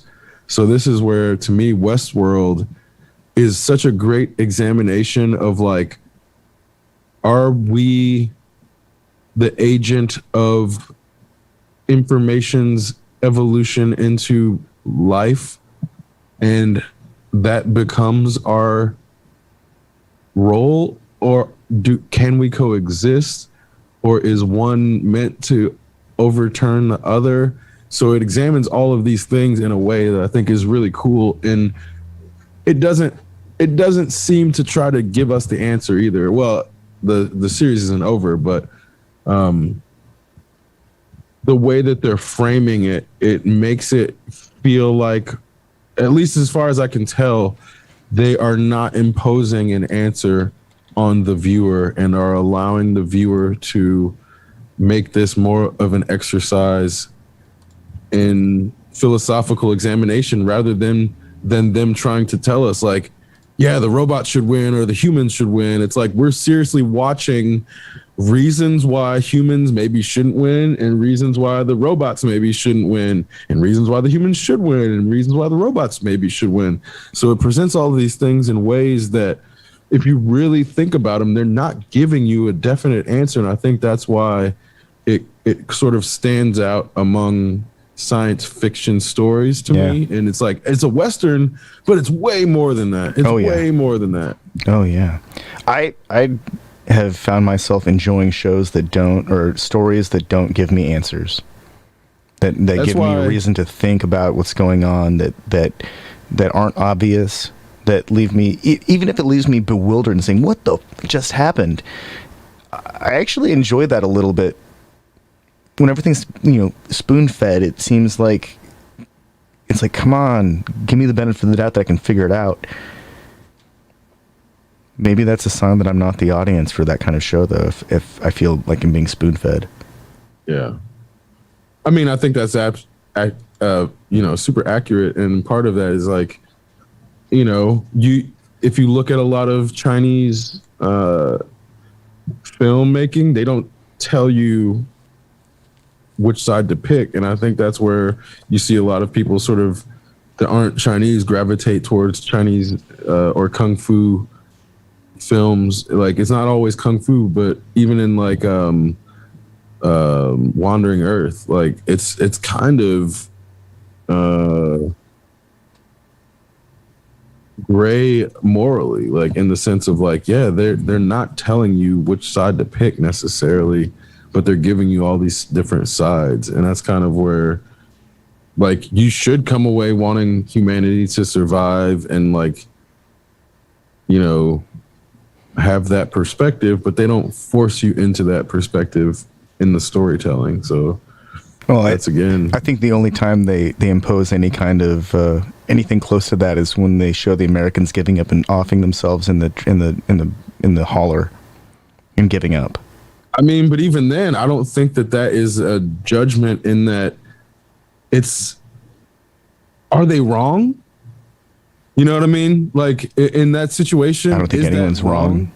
Like, and that's kind of where, like, the way that they frame it in that situation, it's like, I wouldn't choose that, but it's not necessarily an incorrect conclusion to come to in that, like, I mean, it was basically harakiri. Well, and it's like, realistically, we don't have enough information to make any kind of real analysis. We don't know if their holler machine thing was out of fuel, or if it had been damaged, or if it was. But that's, if they were running out of oxygen or whatever it was. But that's on purpose, and that's exactly why we cannot judge that decision as being good or bad. Well, that's the ambiguity that makes it interesting. Yeah, exactly. So it's like in that. It's those types of ambiguous framings with the capacity to understand both decisions that are intentionally executed, whereas you don't do that on accident. You don't leave the choice for the moral framing to the viewer by accident. That has to be deliberate. Yeah. Yeah, no, so, I agree with that. But also, that's kind of where, again, I'm always gravitating towards that kind of story. I think in that, that's actually more interesting. That's one of the reasons that Yojimbo is so interesting, is because it's ambiguous who actually is a good person and who's actually worth saving. Because nobody in that story is actually good. Same with Loki. And same with Loki. Same with as we're finding out, there's no real good side in Loki, except the innocent bystanders, basically. And even the innocent bystanders are not always innocent. So we have this framing. Like, have you seen episode 3 yet? I've not. But there's something that I remember reading not too long ago that was really amusing. It's about people getting upset about Loki's sexuality, and this is the idea, of course, is that Loki's not bisexual, but this assertion is being made by people who aren't aware of the history of Loki. Right, like the actual Norse mythology. Like, what is it? He turns himself into a horse, right? And then gets impregnated. Yeah, and then gives birth to Sleipnir, and then gives that horse to Odin. So not only is he bi, he's trans and chimeric. Yeah, he's definitely there's multiple things happening. He's pansexual, chimeric. Yeah, I mean, big ups to Loki. He's like the only person that can probably go farther than Captain Kirk. Well, and shout out to him for being operating consensually. That too. Loki is morally superior to Zeus. Oh man, that's like the ultimate ball tap. Yeah. Yep. Zeus, morally inferior to Loki, the god of mischief, is ethically superior. we have the documents. we have all of the email or correspondence. It's all been logged. We know. Yeah. We know everything. Standards used to be real low, I swear. Yeah,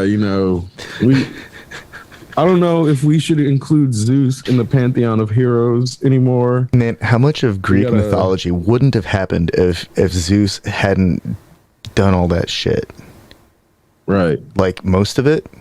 Yeah, a whole lot of it. Like practically all of the suffering of man wouldn't have happened because Zeus would have kept it in his pants. Yep. Basically. That's like the weirdest allegory right there. Worship this god who will bring suffering in the form of bullshit. Oh.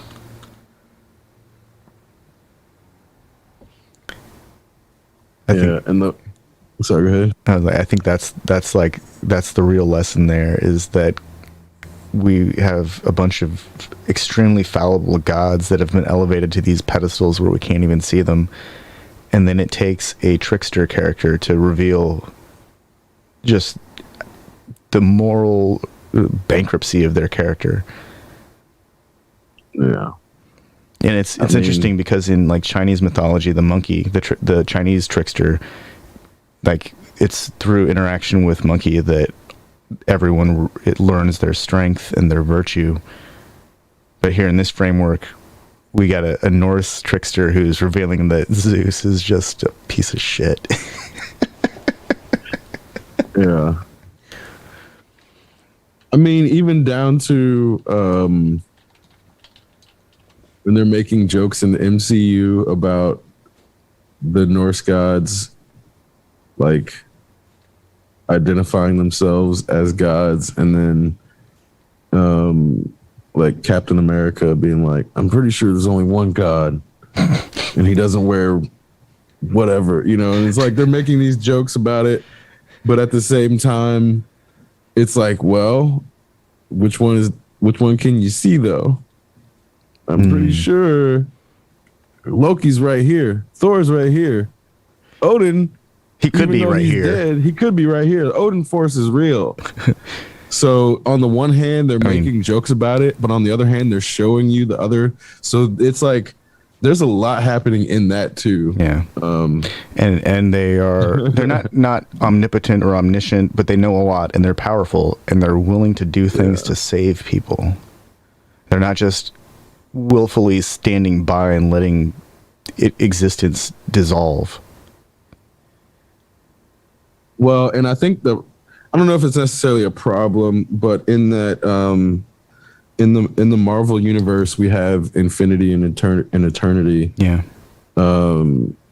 Basically, they are what not written this way, but the way that and there's also death. Yeah, the beloved of Thanos. The people who claim to be Judeo-Christian but don't actually read the scriptures think of Yahweh in the way that infinity and eternity have been written. So this is kind of where what I'm getting at is the way that these things are expressed almost directly correlate with the concepts of the Judeo-Christian misinterpretation of God.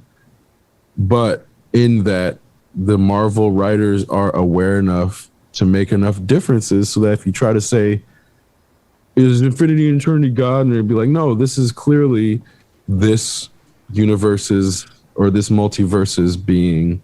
And there's one that probably exists beyond them that we haven't seen yet. Yeah. In that, like in DC, there was Perpetua, and then you find out there's a whole race of Perpetuas. So it's like, or what it was like the Monitor first and then the Anti-Monitor, and then you find out, oh, the Monitor has a mother. So they have to continually pull back the curtain so that you don't end up at the Judeo-Christian God. And that's kind of where well, then you look at the Lucifer story, and they have the Judeo-Christian God in that comic book, but then they use that framing by bringing in other mythologies so that that God is only one of the gods in the pantheon and not the only God. The demigods exist as such. So in establishing the mythology connections between all of the religions, then it allows it to make a story that goes beyond how we even perceive or would describe the Christian God, or like I said, the misinterpreted Judeo-Christian God, because it's not like about limitations on power so much as taking it into a different context of something that we haven't really thought about as humans. So that's why the Lucifer story is pretty fun in the comic books, but the TV show, I think, keeps in that spirit and does it justice. It doesn't tell the exact same story by any means. Yeah. I really like that Lucifer television show is, it reminds me of the episodic or non-episodic, or is it episodic? Yeah, episodic nature of TNG, where there is kind of an overarching story arc, but it's kind of secondary to the individual episodes, and they generally tie it together pretty well by the 7th episode of a season. Yeah, I think that they've got a lot of. I think that's one of the few shows where they managed to take the lesson from all of the storyboarding that had been developed through the comic or graphic novel, and they've managed to translate that very effectively and honestly to the comic. Even if they deviate story-wise, they've managed to take that whole kind of narrative flow, that rhythm that we get from really well done storyboarding. I really think that Lucifer was like as much like a labor of love of the people that made it as it was a good idea just to make it. Like the people who made it were really genuinely like, we're going to kick this thing's ass, and they did really well. It's like one of the few shows that I look forward to when I see it. It's like, oh, good, I'm going to watch this. Yeah, for sure. And the way that they wrap up every season but leave it open at the same time is also masterful, because it's like at the end of any season they could have stopped it and it would have worked. Yeah. Well, I think that's like there's so many shows that when we get to the season finale, it's always up in the air. Is this show coming back? Are they going to do another one? And so all too often I feel like I'm watching something that's like, oh, this is the finale of the show. They put like so much into it, and then all of a sudden there's a new season, and like, where do you go after an actual finale? Not a season finale that leaves things hanging. You just start from scratch. Yeah. And so shows like TNG, which are episodic, or now Lucifer, which is episodic, you get this. I mean, it doesn't even have to be presented in a linear time frame. They can tell a story that happened in the past, because they're free of this. I mean, there are a lot of shows that seem to be done and that they try to do a kind of a real-time experience.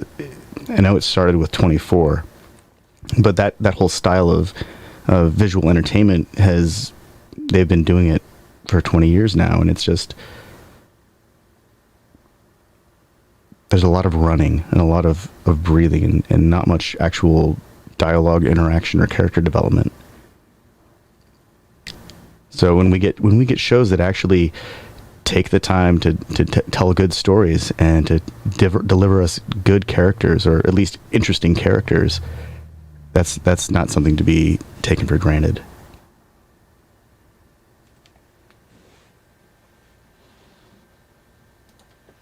Exceptional Radio.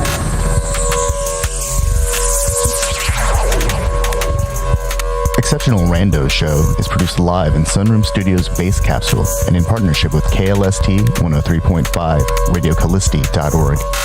Remember to catch our Exceptional Randos live stream on YouTube every Sunday between 2 and 4 p.m. Eastern Standard Time.